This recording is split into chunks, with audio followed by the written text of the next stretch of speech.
Comment on se retrouve aujourd'hui les petits potes? Non mais c'est naze, c'est naze, c'est naze. Je suis complètement nul quoi. Les youtubeurs du dimanche quoi. Comment on se retrouve les gars? Deuxième séance SBD de la semaine, séance bench press. Là la dernière fois sur l'autre vidéo c'était le jour 1. Comme je vous avais dit, je vous rappelle vite fait, j'ai 4 entraînements dans la semaine. Donc là c'est le deuxième entraînement, journée bench press. Donc c'est le tout premier que j'ai fait la semaine dernière, hein. Là je suis sur ma deuxième semaine, aujourd'hui on est vendredi, on est le 28 avril, donc c'était la semaine dernière, deuxième entraînement. Donc bench press, je pense qu'au niveau technique c'est là où je suis le plus naze. Donc on va analyser ça, on va regarder ça ensemble. J'ai l'entraînement aussi sous les yeux. Juste avant de commencer, voilà, je vais faire ma petite influenceuse. Je vais juste vous montrer un petit peu en ce moment qu'est-ce que j'utilise comme complément. Alors là, ça va surtout être les compléments que j'utilise en termes de tout ce qui va être vitamines, récup, tout ce genre de compléments. Là, il n'y a rien au niveau direct sur la performance. Ça, c'est ce que je dis. Souvent, c'est que c'est des compléments qui sont indirects au niveau de la performance. Donc, c'est tout ce qui va être multivitamine, donc vitamine C, magnésium. Donc ça, super important, surtout que y a l'été qui arrive.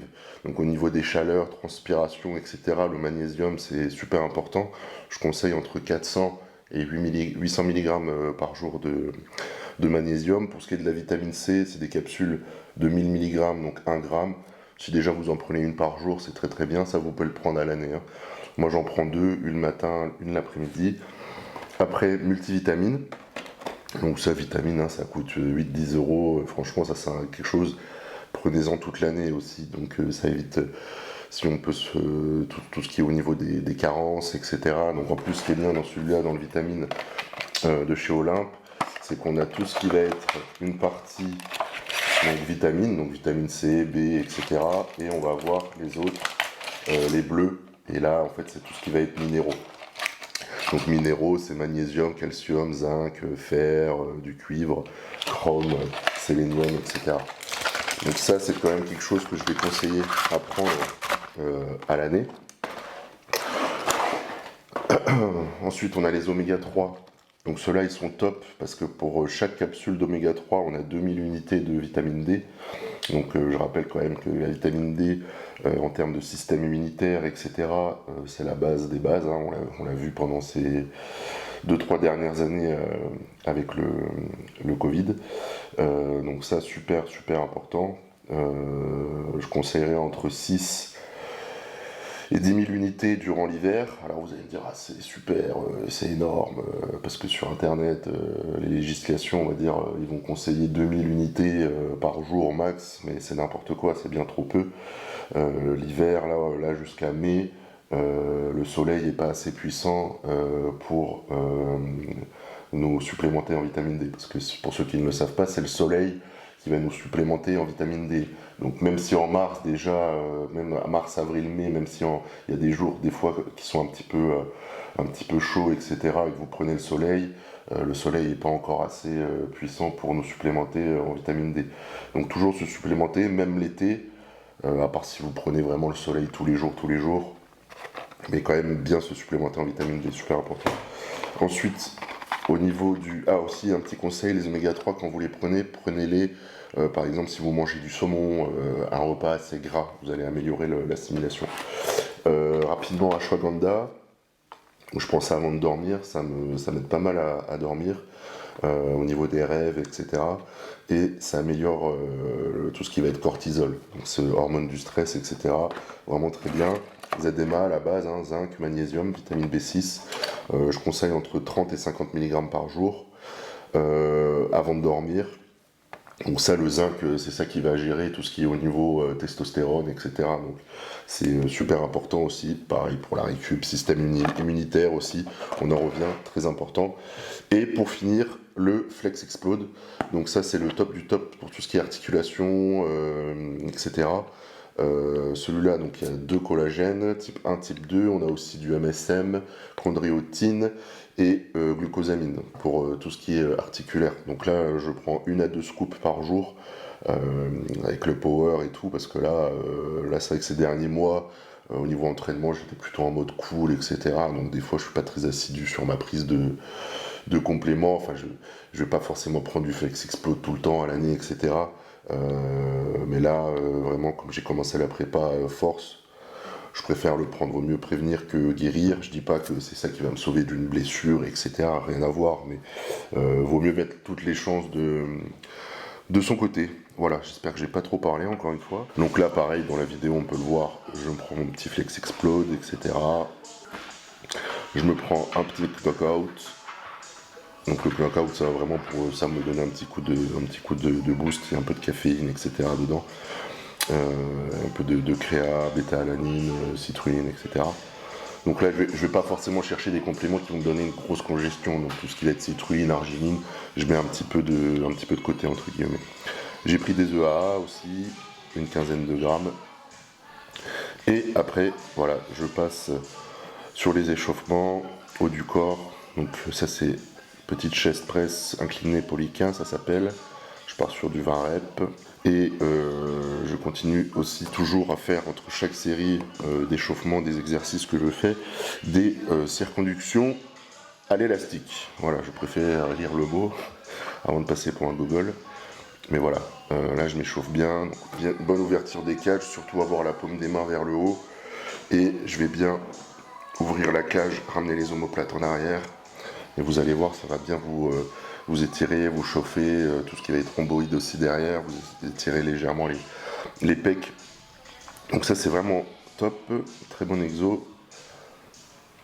Et je l'ai pas, je crois que je ne suis pas filmé, mais je fais aussi des mouvements d'élastique où je vais venir chercher derrière avec l'élastique, je le ramène dans le dos, je reviens devant, etc.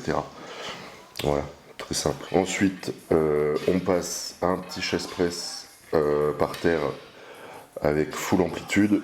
Donc là, voilà, je commence déjà à m'habituer au mouvement. Et je vais venir chercher aussi à faire 20 reps sur du lat pull down, donc du tirage vertical tout simple. Donc là, aujourd'hui, nos exercices, ça va être très simple. J'ai 3 séries de bench, donc une série avec 8 reps RPE 6, 2 séries de 8 avec moins 10% de la charge que j'aurais dû mettre normalement. Ensuite, on a des exos de renfort, mobilité, gainage, vous allez voir, c'est assez complet. Mais là, on est vraiment sur une séance quand même assez haut du corps, bench. Vous allez voir ça. Donc là, je m'échauffe, 10 kilos, tranquille. Hein. Voilà, je pose, j'essaye de bien visualiser le mouvement. Là, vous allez voir sur cette séance, bon, maintenant j'ai appris grâce à Alexis. Voilà, je vais pas assez. Il y a pas mal d'erreurs sur cette séance. Mais d'un côté, je me suis dit tant mieux. Vaut mieux vous montrer une séance déjà où je fais mes erreurs. Et comme ça, je vais vous expliquer lesquelles elles sont. Et puis aussi, comme ça, au fur et à mesure du temps, on pourra voir les améliorations, etc. Vous allez peut-être comprendre un petit peu mieux. Mais en fait, là, si vous voulez, je vais pas assez venir coller, chercher en fait à coller le haut du dos, les omoplates, à bien les serrer, aller bien chercher en fait au niveau du banc.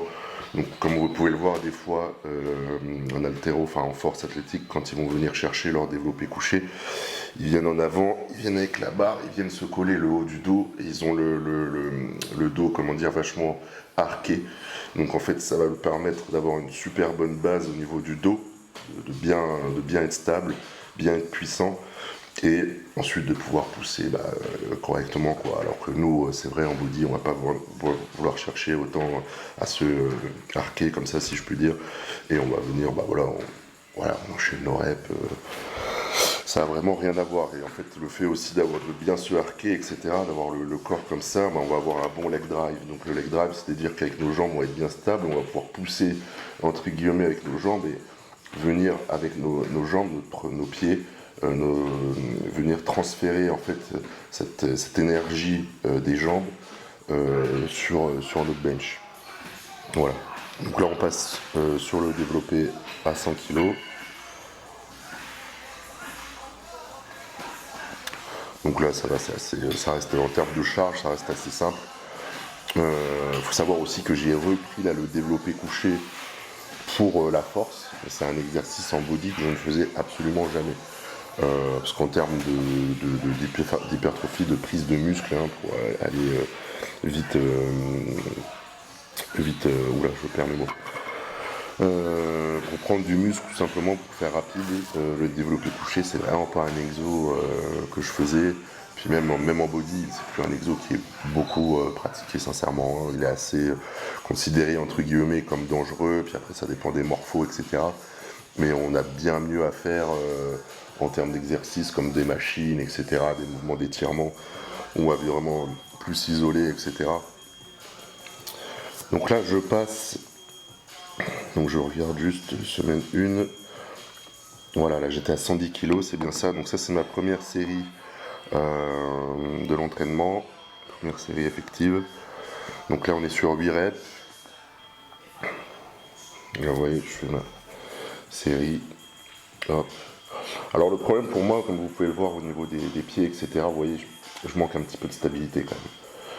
Le poids pour moi est assez, je ne vais pas dire léger, mais voilà, je suis assez confortable. Mais c'est vraiment la stabilité, quoi. Faut vraiment que je progresse sur ça, et comme je vous disais, c'est le fait d'avoir les omoplates, etc., collés sur le banc qu'il faut absolument que j'améliore. Parce que là, je bouge dans tous les sens, et puis même quand je vais venir pousser, quand je vais venir pousser, il faut que je sois plus stable, et justement pas que je sois comme ça là pour vous montrer un peu comment je suis, quoi. Je suis vraiment en train de pousser dans tous les sens, et c'est pas super parce que je perds énormément de force, quoi. Donc là, pareil, 8 reps, ça se passe plutôt bien. Un petit peu mieux déjà qu'avant. Ce qui est aussi assez nouveau, entre guillemets, pour moi, c'est le fait de devoir plus se concentrer sur sa série. Bon, bien sûr, en body, quand j'utilisais aussi des grosses charges, hein, mais c'était complètement différent. Et là, je dois vraiment, avant chaque série, plus me concentrer, vraiment penser à ma position, que tout soit parfait, penser au souffle, etc., la coordination, le gainage, etc. Donc voilà, c'est un petit temps d'adaptation, mais j'aime beaucoup, c'est sympa. Ça me donne un autre stimulus au niveau de ma concentration, et du coup, je suis plus dans mon entraînement, et j'aime beaucoup. Donc la troisième série, donc la deuxième série à 120, dernière série du bench. Là, voilà, pas encore assez simple, entre guillemets, si je peux dire, mais ça va, c'est plutôt sympa au niveau du poids, c'est pas encore galère, quoi. De toute façon, on y va petit à petit, ça sert à rien d'aller trop vite. Donc là, on a fini le bench. Là pardon, on passe à l'unilatéral landmine press. Donc là, c'était la première fois que je faisais cet exo, donc il fallait que je trouve un peu mes repères au niveau du poids, parce que là, je suis sur 3 fois 12 reps RPE 7. En tout cas, super sympa, parce que vous avez bien travaillé le haut de pec, l'épaule, deltoïde antérieur, et puis il faut bien gainer aussi au niveau abdominal, etc. Donc vraiment sympa. Après, je vais augmenter les poids, hein. Parce que j'ai vu que c'était un peu trop facile, mais après, quand il y a 15-20 kg sur la barre, c'est pas si simple que ça. Donc très très bon exo, j'ai bien aimé au niveau sensation. Voilà, après je passe au supported chest row. Donc ça, c'est l'exo voilà, sur banc. Je laisse sortir un peu ma cage thoracique. Vous voyez, je gaine à fond le dos. Je vais vraiment gainer à fond les lombaires, sortir les fessiers, et là vraiment sortir ma cage à fond et vraiment bien tirer. Et quand je vais tirer, en fait, si vous voulez, je vais vraiment tirer de sorte à, déjà d'une, avoir le coude qui va essayer de se rapprocher le plus possible de mes hanches. Parce que si vous allez tirer comme ça, si vous voulez, j'en vois déjà des fois à la salle, même quand ils vont faire leur rowing halter, ils tirent un peu trop avec le biceps trop près d'eux, enfin la main trop près d'eux, au lieu de vraiment laisser la main un peu plus bas et de venir chercher au niveau de la hanche. Et c'est là où vous allez activer tout ce qui est grand dorsal, et à la fin du mouvement avec le coude, venir chercher les rhomboïdes un peu plus haut, etc. Et là, en tirant comme ça, vous allez faire les bras plus qu'autre chose, puis en plus, vous n'allez pas pouvoir bien ouvrir votre cage, alors que si le bras est en bas, en tirant, vous allez bien pouvoir ouvrir votre cage et tirer avec le grand dorsal, etc. Donc ça c'est un super exo, j'adore. Je suis à 30 kg en série de 12, pareil. C'est pas énorme, hein, 30 kg, mais je contrôle bien le mouvement. Et grosse sensation au niveau du dos. Là vous voyez, j'ouvre bien la cage. Vous voyez les omoplates, je les remets bien en arrière. Les coudes bien bas. Parfait, super exo. Après je suis au One Arm Cable Row avec rotation. Donc là en unilatéral aussi. Hein. Donc là cet exo, ce que je conseille, quand vous allez tirer, déjà toujours bien ouvrir la cage. Hein, pas tirer comme ça, ouvrir la cage. Ramener la main le plus bas possible, hein, pas tirer comme ça, encore une fois ça sert à rien, ramener la main et le coude le plus bas possible, vous allez effectuer votre rotation et au même moment où vous allez tourner, ne pas tourner vos hanches, parce que des fois c'est une erreur que je vois, vous allez tourner comme ça, mais tirez et vous penchez du côté où vous tirez, vous penchez, pas vous tournez, vous penchez tout en ayant la cage ouverte, hein, gardez bien ce truc de la cage, et vous tirez et vous essayez d'aller le plus bas possible et le plus derrière possible à chaque fois, et tout en vous penchant sur le côté où vous tirez. Et là, grosse congestion, grosse sensation. J'aime beaucoup cet exo. J'aime vraiment beaucoup cet exo. C'est un exo qui m'a vraiment bien amélioré le dos, surtout au niveau du grand dorsal, etc. Donc vraiment super. Ça en fin de séance dos, je vous le conseille. Là, je parle d'un entraînement body là. Je vous conseille de faire ça, finir par ça, sans prendre de temps de repos entre vos séries. Franchement, il n'y a pas besoin. Déjà, si vous prenez bien le temps de faire votre série, elle va durer au moins 30 secondes. Donc, tirez, faites ces 4 séries et puis finissez par un petit pullover en barre plus haute. Vous allez voir, pour bien finir votre séance dos, ça va être parfait. Ensuite, je passe en incline dumbbell curl, donc curl halter sur un banc incliné. Tout simple, là je suis en série de 15, oui c'est ça, 3 séries de 15. Donc là j'aurais peut-être dû effectuer un peu plus la rotation. Voilà, commencer en neutre et finir en suppi. Mais là j'avais vraiment de superbes sensations. Super congestion. Hein. Sur cette séance, vraiment j'avais vraiment le haut du corps bien congestionné. C'était j'ai eu une bonne congestion. Et ensuite, dernier exercice. Donc là, c'est un petit rappel sur les biceps, hein, tranquille.